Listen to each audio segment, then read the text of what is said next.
Ryan O'Hearn isn't a name Yankee fans may be familiar with, as he has struggled over the last 3 seasons to earn a regular role in the Royals lineup despite a myriad of opportunities.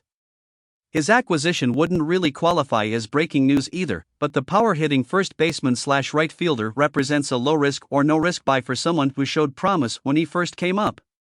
Working backward, the Royals designated O'Hearn for assignment on December 28 to make room on the 40-man roster, but the organization has shown it wants to keep him around. My guess is they're trying to sneak him through waivers and stash him in the minors. Earlier in the offseason, the front office and O'Hearn agreed to a $1.4 million salary in order to avoid arbitration, as the former 8th-round pick heads into his 5th year in the big leagues, his 4th full year of service time. With promising options like Nick Pratto and Vinny Pasquantino, O'Hearn has fallen hard in the pecking order, and Kansas can't really afford to give him regular opportunities, and they're hoping he can reset in the minors. Way back in 2018, O'Hearn came up and mashed through 170 plate appearances, slugging a whopping .597 and accruing a 153 WRC+. Granted, it is a very small sample size, and O'Hearn has fallen off a cliff, failing to establish himself over the 901 plate appearances he received since then, spanned through 2019 to 22. Last season, O'Hearn showed some intriguing signs even though the final results were extremely underwhelming. The 29-year-old left-handed hitter had a 33.1% hard contact rate, finishing in the top 30 in all of baseball, 27th.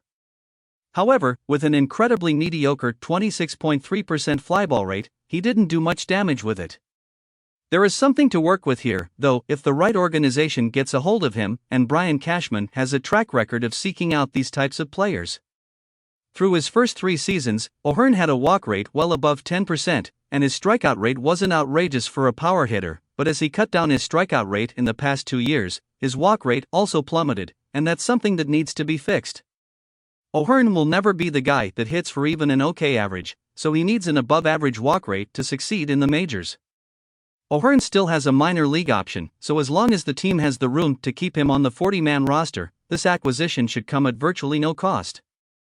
They could even have him work on adjustments in AAA to see if they could unlock something while providing first base depth beyond just DJ LeMahieu. An interesting nugget to add here that wouldn't necessarily affect the Yankees' move after O'Hearn, but is that before the new CBA, arbitration agreements between a team and player could be nullified before spring training. Now, that's no longer the case. O'Hearn can reject an assignment to the minors if he clears waivers, but then, under those circumstances, he would be required to forfeit salary, which isn't likely. It's clear that this isn't a very promising move, but if it was, it wouldn't be so easy. There is a reason why these guys are on waivers, and the path to improvement may not be as tortuous as we initially think. In my opinion, it would be the best thing to do since he has this option to play in the minor. And in your opinion, Yankees fan? Leave in the comments.